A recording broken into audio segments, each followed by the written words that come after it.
ونعوذ بالله من شرور أنفسنا ومن سيئات أعمالنا من يهده الله فلا مضل له ومن يضلله فلا هادي له وأشهد أن لا إله إلا الله وحده لا شريك له وأشهد أن سيدنا ومولانا محمدا عبده ورسوله صلى الله تعالى عليه وعلى آله وأصحابه وبارك وسلم تسليما كثيرا كثيرا أما بعد فأعوذ بالله من الشيطان الرجيم بسم الله الرحمن الرحيم والضحى والليل إذا سجى ما ودعك ربك وما قلى بارك الله لنا ولكم في القرآن العظيم ونفعنا به أستغفر الله لي ولكم ولسائر المسلمين إنه هو الغفور الرحيم اللهم صل على سيدنا محمد وعلى آل سيدنا محمد وبارك وسلم সমস্ত প্রশংসা আল্লাহ তাআলার জন্য। আল্লাহ তাআলা আমাদেরকে আজকেও এখানে আল্লাহর কালাম সামনে নিয়ে বসার তৌফিক দান করেছেন, আলহামদুলিল্লাহ।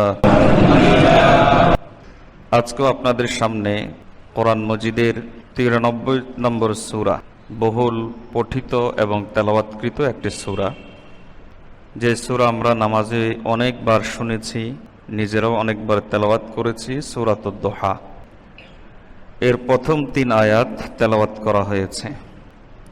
তেলাওয়াতকৃত প্রথম 2 আয়াতের উপর আমরা আলহামদুলিল্লাহ দীর্ঘ কয়েক মাস থেকে তাফসির শুনে এসেছি। আজকে মূলত 3 নম্বর আয়াতটি নতুন, মা ওয়াদ্দাআকা রব্বুকা ওয়া মা ক্বালা। এই আয়াতটি আজকে তাফসিরের জন্য আপনাদের সামনে নতুন করে তেলাওয়াত করা হয়েছে। সূরাতুদ দুহা কেন নাজিল হয়েছে, শানে নুজুল হিসাবে বা নাজিল হওয়ার কারণ হিসাবে যে ঘটনা উল্লেখ করা হয়, তার সাথে আজকের তেলাওয়াতকৃত আয়াতের সম্পর্ক রয়েছে। এবং সূরাতুদ দুহা নাজিল হওয়ার পিছনে প্রেক্ষাপট কী ছিল, এটা পিছনে আলোচনা করেছিলাম, যা সংক্ষেপে আবার বলি যেন আমরা তেলাওয়াতকৃত আয়াতের তরজমা পরিপূর্ণভাবে বুঝতে সক্ষম হই। সূরাতুদ দুহা নাজিল হওয়ার পিছনে কারণ ছিল, নবীজি সাল্লাল্লাহু আলাইহি ওয়াসাল্লাম যে বছর তায়েফবাসীকে দাওয়াত দিয়েছিলেন, সেখান থেকে নবীজি সাল্লাল্লাহু আলাইহি ওয়াসাল্লাম নির্যাতিত হয়ে ফিরে এসেছিলেন, যার কারণে একদিকে ওই তায়েফের ট্র্যাজেডি তার অন্তরে বিদ্যমান, অপরদিকে ওই বছরেই তার স্ত্রী আমাদের আম্মাজান হযরতে খাদিজা রাদিয়াল্লাহু তাআলা আনহা ইন্তেকাল করেন। এমতো পরিস্থিতিতে নবীজি সাল্লাল্লাহু আলাইহি ওয়াসাল্লাম ছিলেন অত্যন্ত পেরেশান। এমতো অবস্থায় নবীজি সাল্লাল্লাহু আলাইহি ওয়াসাল্লাম বাইরে আসা যাওয়াটা কমিয়ে দিয়েছেন। আর তখনই নবীজি সাল্লাল্লাহু আলাইহি ওয়াসাল্লাম একদিন বাড়িতে নিজ গৃহে কোনো একটা কাজ করছিলেন। কাজ করতে গিয়ে একটা পাথর পড়ে নবীজি সাল্লাল্লাহু আলাইহি ওয়াসাল্লামের বুড়া আঙ্গুল প্রচণ্ডভাবে আঘাত পায় এবং রক্তাক্ত হয়ে যায়। তায়েফবাসীদের পক্ষ থেকে যে আক্রমণ এসেছিল, সেটা ছিল শত্রুদের পক্ষ থেকে। খাদিজা রাদিয়াল্লাহু তাআলা আনহার ইন্তেকাল ছিল মানুষের জীবনের একটা স্বাভাবিক বিষয়, কিন্তু পাথর পড়ে আঙ্গুল যে থেতলে গেল, এটা তো সম্পূর্ণ আল্লাহর পক্ষ থেকে, যার কারণে নবী সাল্লাল্লাহু আলাইহি ওয়াসাল্লাম মনে খুব ব্যথা পেয়েছিলেন। তবে আল্লাহর বিরুদ্ধে অভিযোগ করা যাবে না, এজন্য তিনি বলে উঠলেন একটা কবিতা আঙ্গুলকে উদ্দেশ্য করে, মা আনতি ইল্লা ইসমাউন কদ্দাবিতি ওয়া ফি সাবিলিল্লাহি কদ লাকিতি। নবীজি বলেন, আঙ্গুল তুমি তো একটা আঙ্গুল মাত্র, আমি মুহাম্মদের প্রাণও যদি আল্লাহর রাস্তায় রক্তাক্ত হয় তাহলেও কোনো পরোয়া নাই। অপরদিকে আবু লাহাবের স্ত্রী উম্মে জামিল মক্কার অলিতে গলিতে প্রচার করতে লাগলো যে মুহাম্মদকে আগের মতো দেখা যায় না, এবং তার কাছে অপরিচিত যে লোক আসতো, অর্থাৎ জিবরাইল আলাইহিস সালামের দিকে ইঙ্গিত, সেই লোকও আসা যাওয়া বন্ধ করে দিয়েছে। কাজেই বোঝা যাচ্ছে কাদ ক্বালা রব্বু মুহাম্মাদিন মুহাম্মাদা, মুহাম্মদকে তার রব ছেড়ে দিয়েছে। কালা মানে ছেড়ে দেওয়া, ত্যাগ করা, কাউকে উপেক্ষা করা। আল্লাহ আয়াত নাজিল করে বললেন, মা ওয়াদ্দাআকা রাব্বুকা ওয়া মা ক্বালা, যে উম্মে জামিল যে প্রচার চালাচ্ছে, প্রোপাগান্ডা চালাচ্ছে, মুহাম্মদকে মুহাম্মদের রব ছেড়ে দিয়েছে, এটা মিথ্যা। বরং হে নবী, আপনার রব আপনাকে বিদায়ও দেয় নাই এবং আপনার রব আপনাকে ছেড়েও দেয়নি। আলহামদুলিল্লাহ। এই আয়াতের আলোকে মুফাসসিরিন কিরাম বলেন যে আল্লাহ তাআলা আমাদের নবীজিকে সবচাইতে বেশি ভালোবাসেন, এই মর্মে যতগুলো আয়াত প্রমাণ হিসাবে পেশ করা হয় তার মধ্যে অন্যতম একটি আয়াত হলো এটি। আল্লাহর যত সৃষ্টি আছে, আল্লাহর যত মাখলুক আছে, এমনকি নবীগণ, তাদের থেকেও আল্লাহর কাছে সবচাইতে বেশি প্রিয় ছিলেন আমাদের নবীজি সাল্লাল্লাহু আলাইহি ওয়াসাল্লাম। এর অনেক প্রমাণ আছে, সবগুলো প্রমাণ পেশ করা সম্ভব নয়, আমি কয়েকটা প্রমাণ পেশ করি। যেমন 1 নম্বর প্রমাণ আমাদের আলোচ্য আয়াত। আল্লাহ বলেন যে মা ওয়াদ্দাআকা রাব্বুকা ওয়া মা ক্বালা, যে আল্লাহ আপনাকে ছেড়ে দেন নাই, বিদায়ও জানান নাই। আপনি আল্লাহর বন্ধু ছিলেন, বন্ধু আছেন, বন্ধু থাকবেন। কোরআন মজিদের দিকে যদি আমরা লক্ষ্য করি তাহলে আমরা দেখতে পাই কোরআন মজিদের মধ্যে আমাদের নবী সাল্লাল্লাহু আলাইহি ওয়াসাল্লামের নাম নিয়ে আল্লাহ তাআলা কোথাও সম্বোধন করেননি, অথচ আল্লাহ অন্যান্য নবীর নাম সম্বোধন করে বলেছেন। যেমন ইয়া জাকারিয়া খুযিল কিতাবা বিকুওয়া, আল্লাহ তাআলা জাকারিয়া আলাইহিস সালামকে সম্বোধন করলেন। নূহ আলাইহিস সালামকেও সম্বোধন করেছেন ইয়া নূহ বলে। আইয়ুব আলাইহিস সালামকেও সম্বোধন করেছেন ইয়া আইয়ুব বলে। ইব্রাহিম আলাইহিস সালামকেও সম্বোধন করেছেন ইয়া ইব্রাহিম বলে। গোটা কোরআন মজিদে আমাদের নবী সাল্লাল্লাহু আলাইহি সাল্লামকে আল্লাহ তাআলা এতটাই সম্মান দেখিয়েছেন, কোথাও তার নাম নিয়ে সম্বোধন করেন নাই। বরং যখন নবীজিকে সম্বোধন করেছেন তখন বলেছেন আদর করে, নবীজি কম্বল মুড়ি দিয়ে শোয়া, আল্লাহ বলেন ইয়া আইয়ুহাল মুজাম্মিল, ও কম্বলওয়ালা।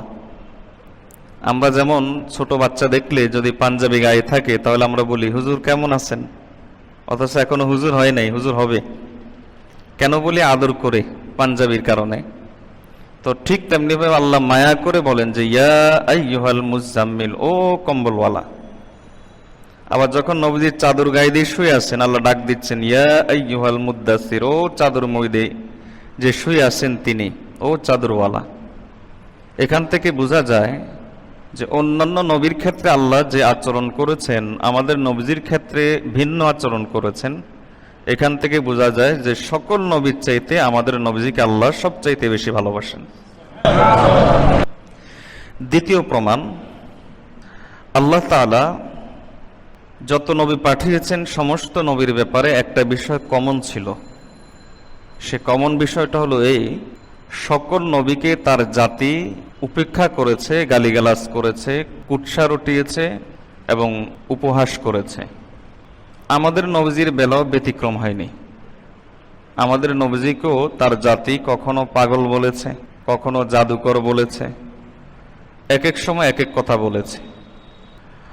যত নবীকে তার জাতি গালি দিয়েছে আল্লাহ তাআলা প্রত্যেক নবীকে ওই গালির জবাব শিখিয়ে দিয়েছেন। যেমন হযরত নূহ আলাইহিস সালামকে তার জাতি গালি দিল যে আপনি বেকুব।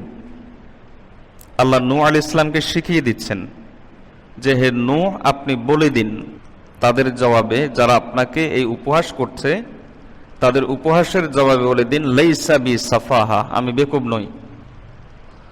হযরত হুদ আলাইহিস সালামকে তার জাতি গালি দিল আপনি পথভ্রষ্ট। আল্লাহ তাআলা হুদ আলাইহিস সালামকে শিখিয়ে দিলেন যে আপনি বলে দিন, হে হুদ, আপনি বলে দিন আপনার জাতিকে যারা আপনাকে উপহাস করছে তাদেরকে আপনি বলে দিন যে লাইসা বি দালালা, আমি পথভ্রষ্ট নই। তাহলে এর অর্থ দাঁড়ালো সমস্ত নবীকে আল্লাহ তাআলা জবাব শিখিয়ে দিয়েছেন, নিজে জবাব দেন নাই, বরং ওই নবীকে জবাব শিখিয়ে দিয়েছেন। ব্যতিক্রম হলো আমাদের নবী। কোরআন মজিদে লক্ষ্য করলে দেখবেন যত জায়গায় কাফেরদের উপহাসের জবাব আল্লাহ দিয়েছেন কোথাও আল্লাহ নবীকে শিখাই দেন নাই যে আপনি বলে দিন। তারা আপনাকে কবি বলে, সুতরাং আপনি বলে দিন আমি কবি নই। তারা আপনাকে পাগল বলে, আপনি বলে দিন আমি পাগল নই।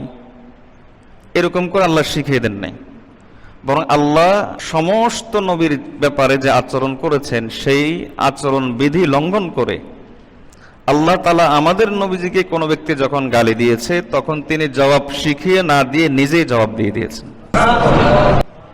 এখান থেকে বোঝা যায় যে আল্লাহ আমাদের নবীজিকে সবচাইতে বেশি ভালোবাসেন।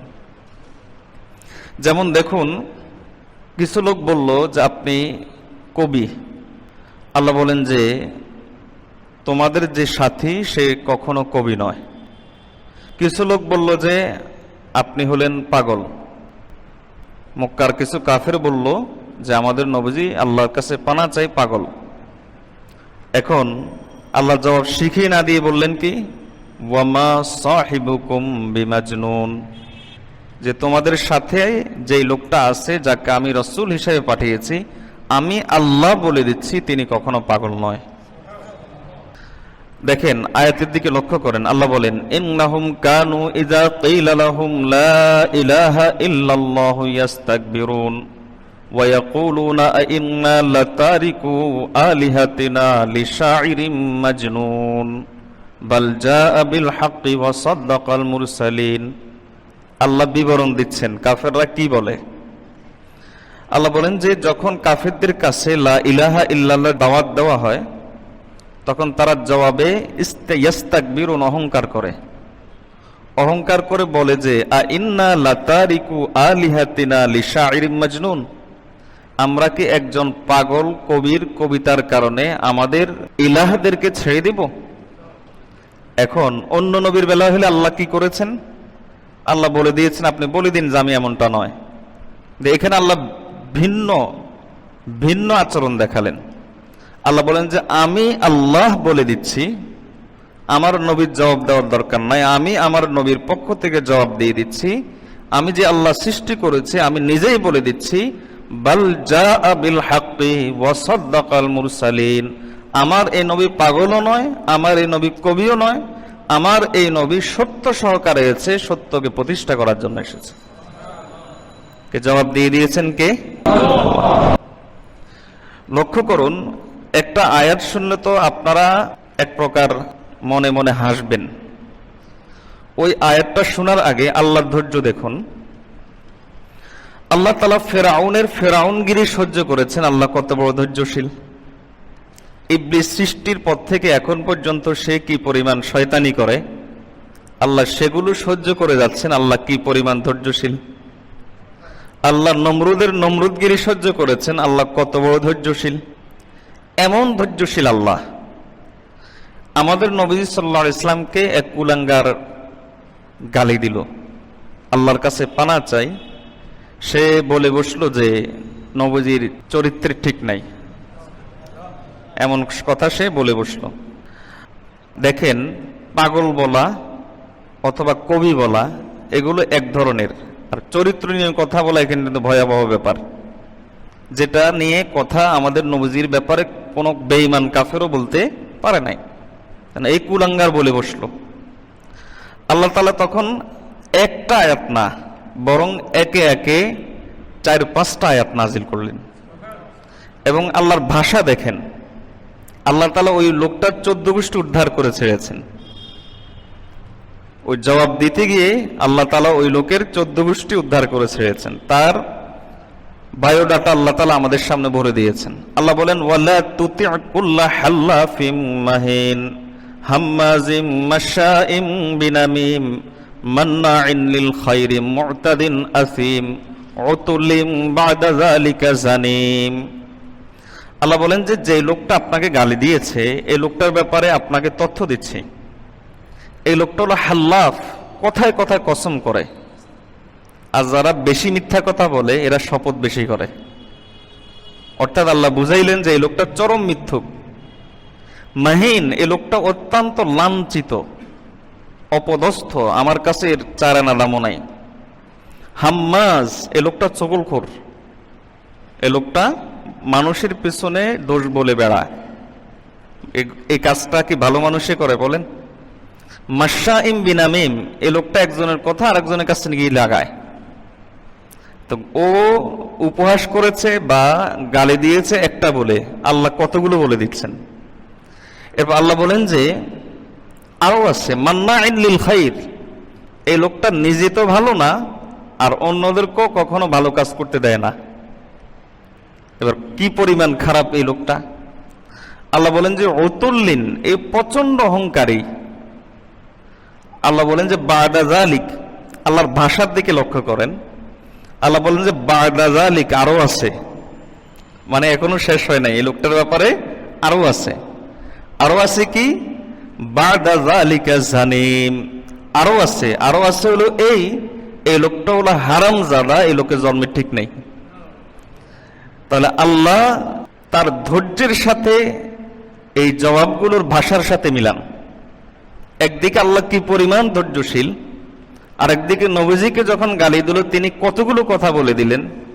তাহলে এখান থেকে বোঝা যায় যে আল্লাহ আমাদের নবীজিকে সবচাইতে বেশি ভালোবাসেন। মুফাসসিরিনে কেরাম এই আয়াতের তাফসীরের মধ্যে একটা আজীব তথ্য পেশ করেন। মুফাসসিরিনে কেরাম বলেন যে এই আয়াতের মাধ্যমে এইদিকে ইশারা হয়ে গিয়েছে যে কিয়ামত পর্যন্ত যত লোক আমাদের নবীজির চরিত্র নিয়ে কথা বলবে, অন্যটা না, চরিত্র নিয়ে, অন্যটা নিয়ে কথা বললে হয়তো নাস্তিক হবে, মুরতাদ হবে, কাফির হবে, বেঈমান হবে, তবে নবীজির চরিত্র নিয়ে কিয়ামত পর্যন্ত যত লোক কথা বলবে, এই আয়াত থেকে স্পষ্ট প্রমাণ হয় নিশ্চিতভাবে তার জন্মের ঠিক নেই। যাই হোক, এখান থেকেও বোঝা যায় যে আল্লাহ আমাদের নবীজি সাল্লাল্লাহু আলাইহি ওয়াসাল্লামকে কি পরিমাণ ভালোবাসেন। আরেকটি প্রমাণ কোরআন মজিদের আয়াত থেকে নেন। রূহের জগতে আল্লাহ তাআলা দুইটা সম্মেলন করেছেন যত রূহ আছে সমস্ত রূহকে নিয়ে। একটা হলো আমরা সহ সবাই, এমনকি নবীরাও সেখানে ছিলেন। সেখানে আল্লাহ জিজ্ঞেস করেছিলেন আলাস্তু বিরব্বিকুম, আমি কি তোমাদের রব নই? তখন আমরা উত্তর দিয়েছিলাম বালা, যে হে আল্লাহ আপনি আমাদের রব। আর যারা উত্তর দিতে পারে নাই বা দেয় নাই তারা ঈমান আনতে পারবে না, অর্থাৎ তাদের ঈমান ভাগ্যে নাই বিধায় তারা উত্তর দিতে পারে নাই বা দেয় নাই। এই ছিল একটা।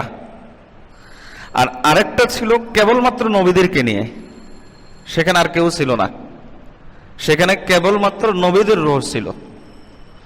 ওইটার বিবরণ দিতে গিয়ে আল্লাহ তাআলা বলেন ওয়াইজ আখাযাল্লাহু মিসাকান নাবিয়্যিনা লামা আতাইতুকুম মিন কিতাবিন ওয়া হিকমা সুম্মা জাআকুম রাসূলুম মুসাদ্দিকুল লিমা মাআকুম লাতু'মিনুন্না বিহি ওয়া লাতানসুরুন্না ক্বালা আ'আকরারতুম ওয়া আখাযতুম আলা যালিকুম ইসরি ক্বালু আকরারনা ক্বালা ফাশহাদু ওয়া আনা মাআকুম মিনাশ শাহিদিন।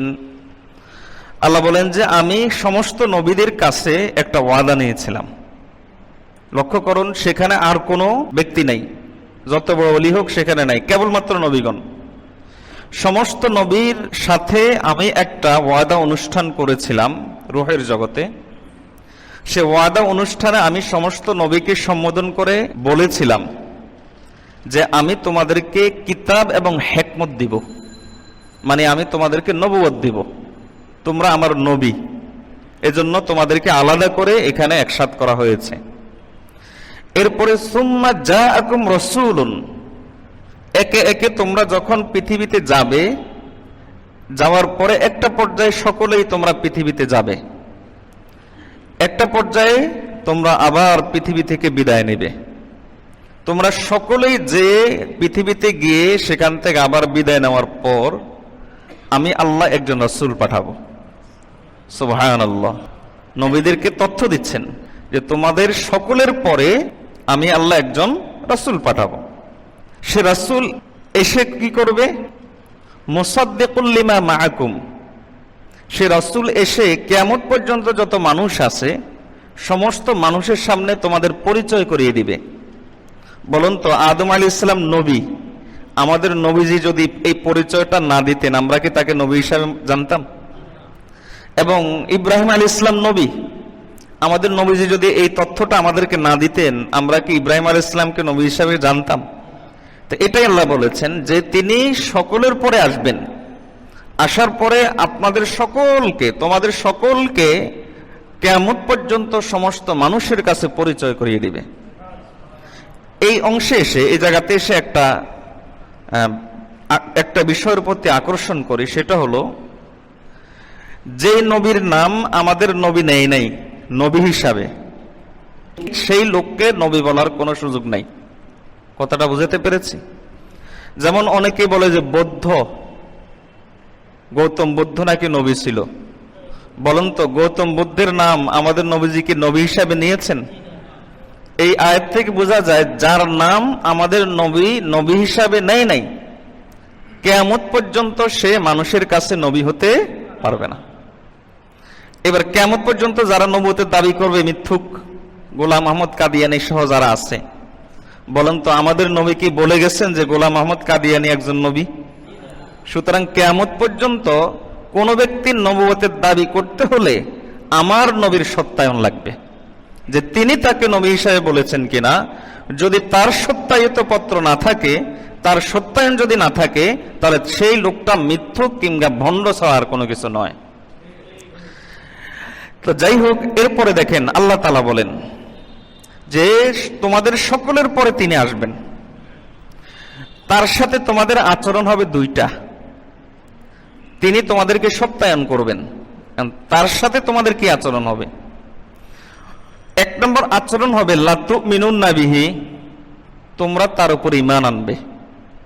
তোমাদের উপরে ঈমান আনবে তোমাদের জাতিরা, যেমন বনি ইসরাইলের নবীদের উপরে ঈমান এনেছে বনি ইসরাইলের লোকেরা। হযরত হুদ আলাইহিস সালামের জাতি হুদ আলাইহিস সালামের উপর ঈমান এনেছে, শুআয়ব আলাইহিস সালামের জাতি শুআয়ব আলাইহিস সালামের উপর ঈমান এনেছে। তো তোমরা কার উপর ঈমান আনবে? তোমাদের উপর ঈমান এনেছে তোমাদের জাতিরা, তোমরা কার উপর ঈমান আনবে? অর্থাৎ তোমরা তোমাদের জাতির নবী, আর তোমাদের নবীকে। আল্লাহু আকবার।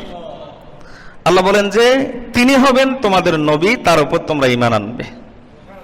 এজন্য সমস্ত নবী ছিল নির্দিষ্ট জাতির, নির্দিষ্ট গোষ্ঠীর, নির্দিষ্ট এলাকার, নির্দিষ্ট অঞ্চলের নবী, আর আমাদের নবী হলেন গোটা বিশ্বের নবী, কারণ তিনি সকল নবীর নবী।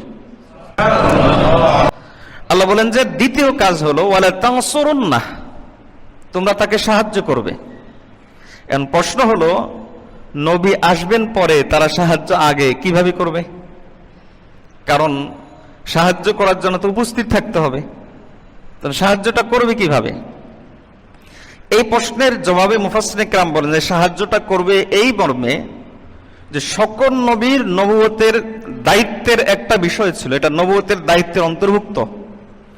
সেটা ছিল এই যে সকল নবী আদম আলাইহিস সালাম থেকে শুরু করে হযরত ঈসা আলাইহিস সালাম পর্যন্ত হাজার হাজার বছর, সকল নবী হাজার হাজার বছর থেকে এই মর্মে সুসংবাদ দিয়ে গিয়েছে যে একজন শেষ নবী আসবেন, তার নাম হবে আহমদ সাল্লাল্লাহু আলাইহি ওয়াসাল্লাম। তাহলে বলেন তো সাহায্য হয়ে গেছে কিনা? অর্থাৎ এই পরিমাণ তার নাম সকল নবী নিয়েছেন, এই পরিমাণ তার নাম সকল নবী উল্লেখ করেছেন যে আমাদের নবীজি আসার আগে যখন আদম আলাইহিস সালামের যুগ ছিল, তখনও তারা জানতো যে শেষ নবী আসবেন মুহাম্মদ রাসূলুল্লাহ সাল্লাল্লাহু আলাইহি ওয়াসাল্লাম। মাঝখানে অন্য কোন নবীর নাম তাদের জানা নাও থাকতে পারে, আর কারা আসবে। হযরত ইব্রাহিম আলাইহিস সালাম যখন এসেছিলেন, তখনও ওই জাতি জানতো যে শেষ জমানায় একজন নবী আসবেন মুহাম্মদ রাসূলুল্লাহ। নূহ আলাইহিস সালামের সময় তার জাতি জানতো, কারণ তিনি বলেছেন শেষ নবী একজন আসবেন, তিনি হবেন মুহাম্মদ রাসূলুল্লাহ সাল্লাল্লাহু আলাইহি ওয়াসাল্লাম। এভাবেই হযরত ঈসা আলাইহিস সালাম পর্যন্ত তিনিও বলে গেছেন ইয়াতি মিন বাদিহি ইসমুহু আহমদ, একজন নবী আসবেন, তার নাম হবে আহমদ সাল্লাল্লাহু আলাইহি ওয়াসাল্লাম। এখান থেকে কি বুঝলাম?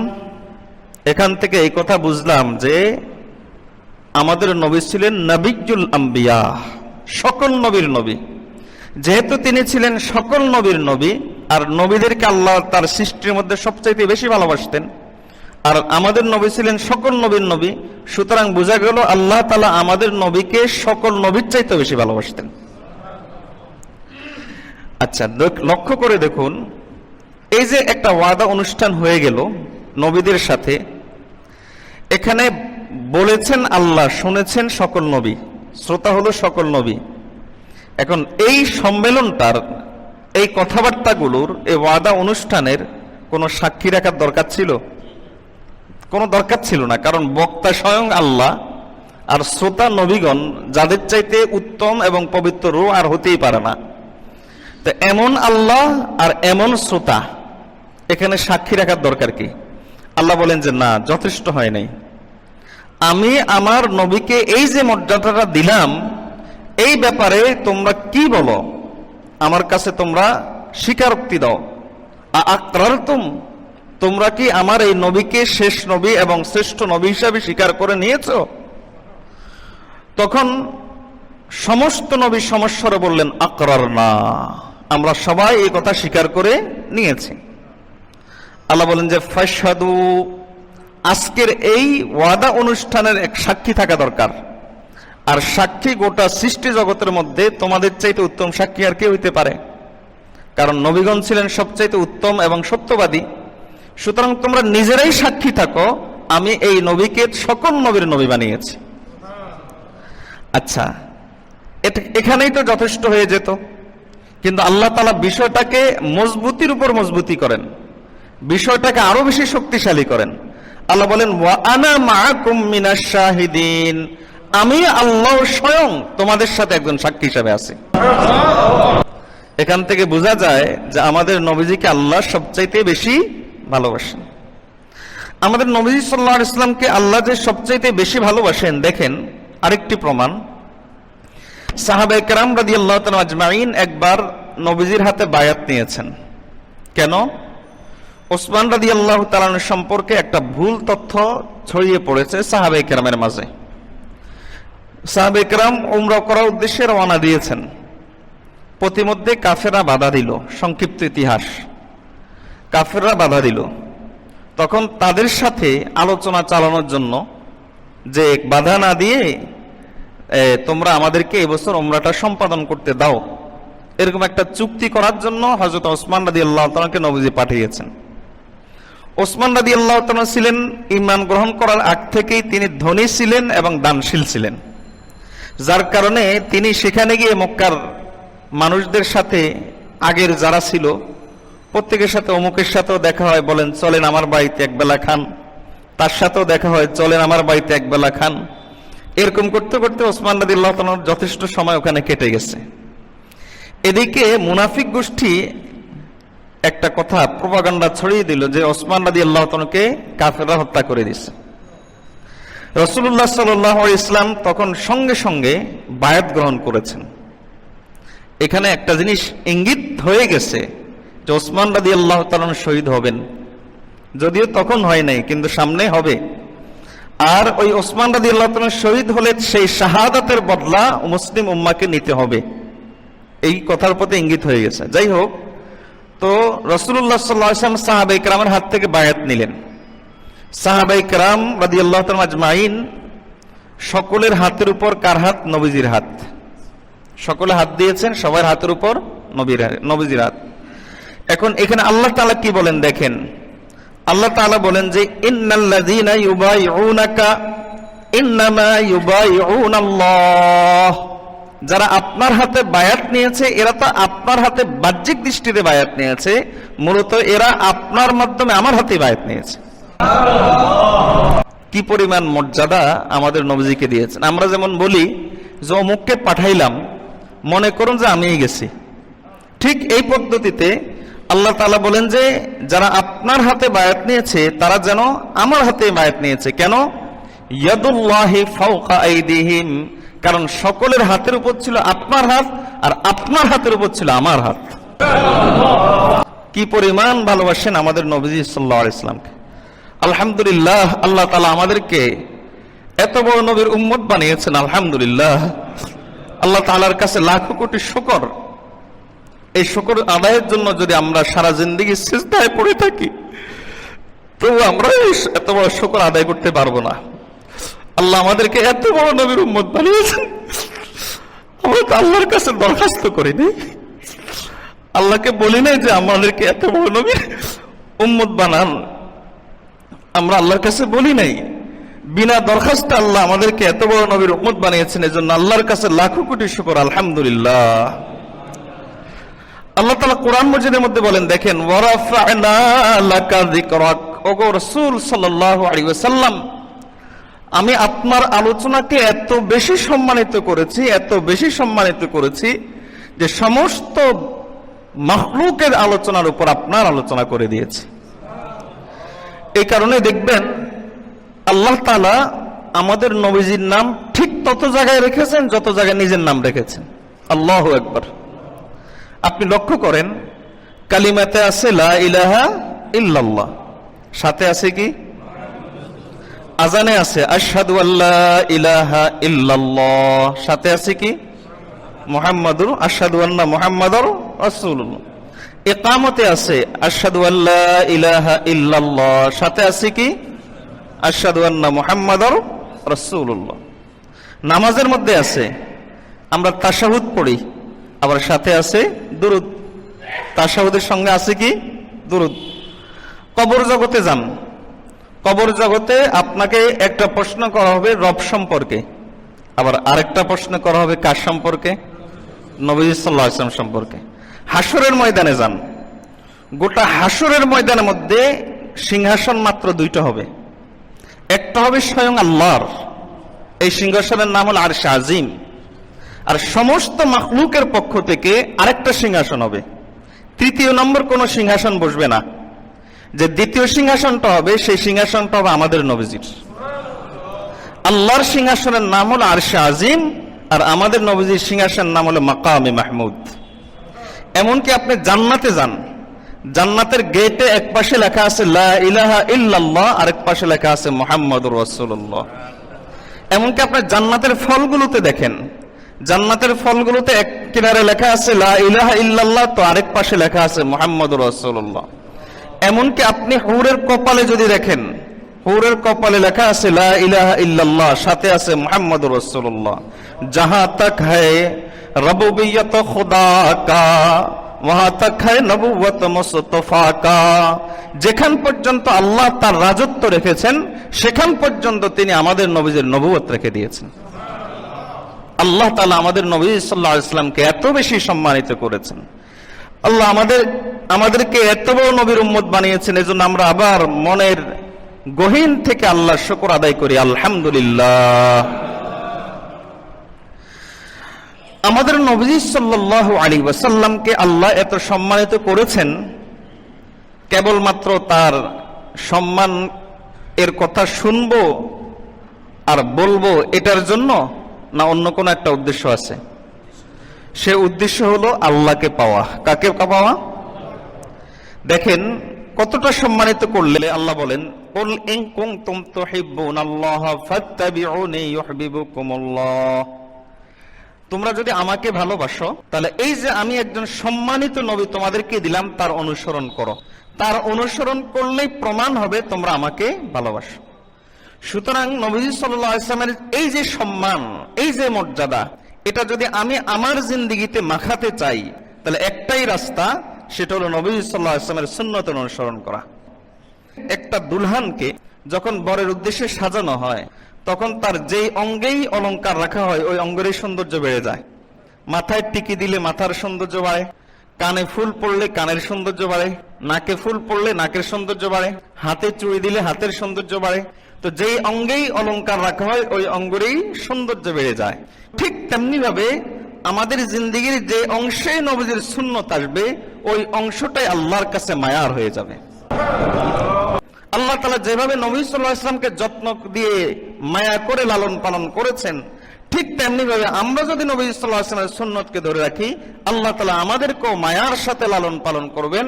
কোন অমুসলিম শক্তি আমাদের দিকে চোখ তুলে তাকাতে পারবে না ইনশাআল্লাহ। এটা দৃষ্টান্ত, একটা বিমান যখন মাটিতে ল্যান্ড করে তখন ওই বিমানের ওজন থাকে কয়েক টন, আর ওই বিমানটা যখন মাটি থেকে উপরের দিকে উঠতে থাকে যত উপরে উঠে তত তার ওজন কমে যায়। একটা সময় সেটা তুলার মতো হালকা হয়ে যায়। কেন? মাটির একটা আকর্ষণ শক্তি আছে, চুম্বকীয় শক্তি আছে। মাটির সাথে যতক্ষণ সে থাকে ততক্ষণ পর্যন্ত সে ভারী থাকে, যার কারণে একটা পর্যায়ে বিমানটা মাটির সাথে দূরত্ব বেড়ে যাওয়ার কারণে বিশাল বিমান এটা একেবারে তুলার মতো হালকা হয়ে যায়। ঠিক তেমনি ভাবে আমাদেরও আল্লাহর কাছে ওজন বার, আল্লাহর কাছে দামি হওয়ার একটা শক্তি আছে। সেই শক্তির নাম হলো মুহাম্মদুর রাসূলুল্লাহ সাল্লাল্লাহু আলাইহি ওয়াসাল্লাম। মুহাম্মদুর রাসূলুল্লাহ সাল্লাল্লাহু আলাইহি ওয়াসাল্লামের সাথে আমরা যত বেশি যুক্ত থাকতে পারবো, যত বেশি আমরা লেগে থাকতে পারবো, তাহলে আমাদের ওজন এত বেশি হবে, এত বেশি হবে, এত বেশি হবে, দুনিয়ার কোন শক্তি, কোন ইহুদি শক্তি, খ্রিস্ট শক্তি অথবা জোট শক্তি, নেটো শক্তি, ওই শক্তি, সেই শক্তি, কোন শক্তি আমাদের ওজনকে সামাল দিতে পারবে না। আল্লাহর কাছে আমরা এতটাই দামি হয়ে যাব। আমরা নবী সাল্লাল্লাহু আলাইহি ওয়াসাল্লামের সুন্নতের উপর চলতে চাই তো? আলোচনা শেষ করছি তিনটি সুন্নতের কথা নিয়ে, কারণ হাকিমুল উম্মত মুজাদ্দিদ মিল্লাত আশরাফ আলী থানভী রাহিমাহুল্লাহ বলেন, এই তিনটি সুন্নতের উপর যদি কোনো ব্যক্তি আমল করে তাহলে অন্যান্য সুন্নতের উপর আমল করাটা তার জন্য সহজ হয়ে যায় এবং অন্যান্য সুন্নতের উপর আমল করার আগ্রহ তার অন্তরে তৈরি হয়। এক নম্বর সুন্নত হলো বেশি করে সালামের প্রচার প্রসার করা। ছোট বড়কে সালাম দিয়েছেন, এটার নাম প্রচার না। আপনি বড় ছোটকে সালাম দিয়েছেন, এটার নাম প্রচার। আপনি সম্মানিত, আপনার চাইতে সম্মান যে লোকটার কম তাকে সালাম দিয়েছেন, এটার নাম প্রচার। বাবা সন্তানকে সালাম দিয়েছে, এটার নাম প্রচার। বড় ভাই ছোট ভাইকে, স্বামী স্ত্রীকে, বস তার নিচস্থ কর্মকর্তাকে সালাম দিয়েছে, এটার নাম হলো সালামের প্রচার। আর ছোট বড়কে সালাম দেওয়া এটা তো আদব, এটাও দরকার, কিন্তু এটা সালামের প্রচার না। সালামের প্রচার হলো বড় ছোটকে সালাম দিবে। আমাদের নবী সাল্লাল্লাহু আলাইহি ওয়াসাল্লাম ছিলেন অহংকার মুক্ত, এই জন্য তিনি ছোট বড় সকলকেই সালাম দিতেন, কারণ তার অন্তরে কোনো অহংকার ছিল না। তো এক নম্বর হলো সালামের প্রচার এবং প্রসার করা। আপনি যত বেশি সালাম দিবেন তত আল্লাহর জিকির হবে এবং তত বেশি আপনার অন্তরে ঈমান তৈরি হবে এবং অন্যান্য সুন্নতের উপর আমল করার আগ্রহ তৈরি হবে। দলিল হলো হাদিস। নবী সাল্লাল্লাহু আলাইহি ওয়াসাল্লাম বলেন যে তোমরা ততক্ষণ পর্যন্ত মুমিন হতে পারবে না যতক্ষণ পর্যন্ত পরস্পর মহব্বত করবে না। একজনের সাথে একজন মহব্বত বাড়ার রাস্তা কি আমি তোমাদেরকে বলে দিব? আওয়ালা আদুল্লুকুম ইলা শাইইন ইযা ফাআলতুমুহু তাহাব্বাতুম, যদি তোমরা এটা করতে পারো তাহলে একজনের সাথে একজনের মহব্বত বেড়ে যাবে। আমি এমন একটা রাস্তা তোমাদেরকে বলে দেই। নবী সাল্লাল্লাহু আলাইহি ওয়াসাল্লাম বলেন ফাফশুস সালামা বাইনাকুম, সুতরাং পরস্পরের মাঝে সালামের প্রচার এবং প্রসার করো, এতে মহব্বত বাড়বে, মহব্বত বাড়লে ঈমান বাড়বে, ঈমান তাজা হবে, আর ঈমান যত বেশি তাজা হবে নবীর সুন্নতের প্রতি তোমার আগ্রহ তত বেশি তৈরি হবে। এজন্য আমরা সালামের প্রচার করব তো ইনশাআল্লাহ। সালামের ক্ষেত্রে প্রাসঙ্গিক একটা কথা বলি, আমরা অনেক সময় ভুল উচ্চারণ করি, এজন্য আমি একটা আজকে টিপস শিখিয়ে দিই। এই টিপসটা অনুসরণ করলে দেখবেন যে সালামের ভুল উচ্চারণ আর হবে না। আমার সাথে আপনারা উচ্চারণ করেন, আ বলেন, আ মু, এই দুই জায়গা ঠিক করবেন, আ মু, দেখবেন যে বাকিটা অটো ঠিক হয়ে গেছে। এবার বলেন তো দুই নম্বর সুন্নত। দুই নম্বর সুন্নত হলো আপনি উত্তম কাজের ক্ষেত্রে ডানকে প্রাধান্য দিবেন। আর আপনার বিবেক যেই কাজটাকে অধম বলে, কাজটা হালাল বৈধ কিন্তু অধম কাজ, এই ক্ষেত্রে আপনি বামকে প্রাধান্য দিবেন। হালাল কাজ কেমনে অধম হয় দৃষ্টান্ত দেই। যেমন আপনি টয়লেটে ঢুকেছেন, বলেন তো ভালো জায়গা? টয়লেটে ঢুকার পরে সতর খুলতে হয়, ভালো কাজ? এরপরে পেট থেকে নাপাকি বের হয়, কি ভালো কাজ? আমি বাধ্য হয়ে এই অধম কাজটা করছি, বাধ্য, হালাল কাজ কিন্তু আমি অপারগ, করতেই হবে। এই জাতীয় কাজগুলোর ক্ষেত্রে আপনি বামকে প্রাধান্য দিবেন। আর যেগুলো উত্তম কাজ, যেমন মসজিদে ঢোকা, ঘরে ঢোকা, খানা খাওয়া, এগুলো হলো উত্তম কাজ, এই জাতীয় ক্ষেত্রে আপনি ডানকে প্রাধান্য দিবেন। আপনি জামা খুলবেন, মানুষের জামা থাকা সৌন্দর্য না না থাকা সৌন্দর্য? তাহলে জামা খোলাটা কি ভালো কাজ? এটা অধম কাজ, তবে হালাল কাজ। কাজে আপনি আগে বাম হাতটা খুলবেন, বুঝতে পেরেছে? আপনি পায়জামা পরবেন, বলেন তো এটা উত্তম কাজ না অধম কাজ? উত্তম কাজ, পোশাক মানুষের সৌন্দর্য, তাহলে আপনি ডান পাটাকে আগে দিবেন। এভাবে উত্তম কাজের ক্ষেত্রে ডানকে প্রাধান্য দেওয়া আর অধম কাজের ক্ষেত্রে বামকে প্রাধান্য দেওয়া। আর কাজের শুরুতে বিসমিল্লাহ বলা। কি বলা? বিসমিল্লাহর অনেক ফজিলত। একটা ছোট্ট ফজিলত শোনাই নবী সাল্লাল্লাহু আলাইহি ওয়াসাল্লাম হাদিস থেকে। একজন শয়তানকে একবার গালি দিয়ে বসলো। নবী সাল্লাল্লাহু আলাইহি ওয়াসাল্লাম সঙ্গে সঙ্গে তাকে বললেন যে শয়তানকে গালি দিও না, তোমার উদ্দেশ্য তো হলো শয়তানকে পেরেশান করা, শয়তানকে লাঞ্ছিত করা। সুতরাং তুমি একটা টেকনিক খাটাও, সেটা হলো তুমি কাজের শুরুতে বিসমিল্লাহ বলে দাও। এতে হবে কি, শয়তান ছোট হতে হতে হতে হতে একবারে মাসির সমান হয়ে যাবে। কাজে গালি দেওয়ার দরকার কি? টেকনিকের মাধ্যমে তাকে ছোট করো, টেকনিকের মাধ্যমে তাকে বেইজ্জতি করো। তাহলে এখান থেকে বোঝা যায় বিসমিল্লাহ বললে শয়তান লাঞ্ছিত হয়। বিসমিল্লাহ বললে আরো বড় ফায়দা হলো এই, বিসমিল্লাহ বললে আপনার দ্বারা গুনাহ কম হবে। যেমন যুবকদেরকে বলি, বিসমিল্লাহ বলে আমি ফেসবুকটা খুললাম, খোলার পরে এখন কোনো খারাপ জিনিস আসলে আর দেখতে মনে চাইবে? কারণ ওই বিসমিল্লাহই এখন আমাকে তাড়া করবে, যে বিসমিল্লাহ বলে ফেসবুক খুলেছি আর তুমি এখন নগ্ন জিনিস দেখতেছো। এবার বিসমিল্লাহ আমাকে পিটাবে, বলবে যে তাড়াতাড়ি এখান থেকে ভাগ। বিসমিল্লাহ বলে যে আপনি কি সুদের কারবার করতে পারবেন? বিসমিল্লাহ বলে কি ঘুষ নিতে পারবেন? সুতরাং বিসমিল্লাহ যদি আপনি অভ্যাস করেন, দেখবেন যে বহু গুনাহ থেকে আপনি অটো বেঁচে গেছেন। পারবো না ইনশাআল্লাহ? অত্যন্ত গুরুত্বপূর্ণ একটি সুন্নত। 3 নম্বর সুন্নত, হাকিমুল উম্মত বলেন যে জিকিরের অভ্যাস করা। এটা নবী সাল্লাল্লাহু আলাইহি ওয়াসাল্লামের এত গুরুত্বপূর্ণ সুন্নত ছিল যে নবী সাল্লাল্লাহু আলাইহি ওয়াসাল্লাম সব সময় সর্ব অবস্থায় জিকিররত থাকতেন। কানা রাসূলুল্লাহ সাল্লাল্লাহু আলাইহি ওয়াসাল্লাম ইয়াযকুরু আলা কুল্লি আহইয়ানিহি। হযরত আয়েশা রাদিয়াল্লাহু তাআলা বলেন যে নবীজি সর্বদা জিকিররত থাকতেন। সুতরাং সর্বদা জিকিররত থাকা নবীজির একটা গুরুত্বপূর্ণ সুন্নত। আপনি এটা সহজ করে নিতে পারেন যদি একটা টেকনিক অবলম্বন করেন। সেটা কি? যত উপরে উঠবেন, যেমন আপনি নিচ থেকে উঠলেন খাটে, অথবা সিঁড়ি দিয়ে উঠলেন, অথবা এই যে মসজিদের সিঁড়িতে উঠলেন, এভাবে আপনি যখন উপরে উঠবেন, উপরে ওঠার সময় বলবেন কি? আল্লাহু আকবার। আর নিচে নামবেন যখন, যেমন খাট থেকে নিচে নামলেন, চেয়ার থেকে নিচে নামলেন, অথবা সিঁড়ি দিয়ে নিচে নামলেন, নিচে নামার সময় বলবো কি? সুবহানাল্লাহ। দেখবেন যে দিনে অনেকবার আল্লাহু আকবার আর অনেকবার সুবহানাল্লাহ কিন্তু বলা হয়ে যাচ্ছে। আর সমতল ভূমিতে চলার সময় আপনার যে জিকিরটা ভালো লাগে, যেটা করে আপনি শান্তি পান, এক একজনের ক্ষেত্রে এক এক জিকির ভালো লাগে, এটা মানুষের রুচি। কারো কাছে মাছ ভালো লাগে, তো কারো কাছে গোশত ভালো লাগে।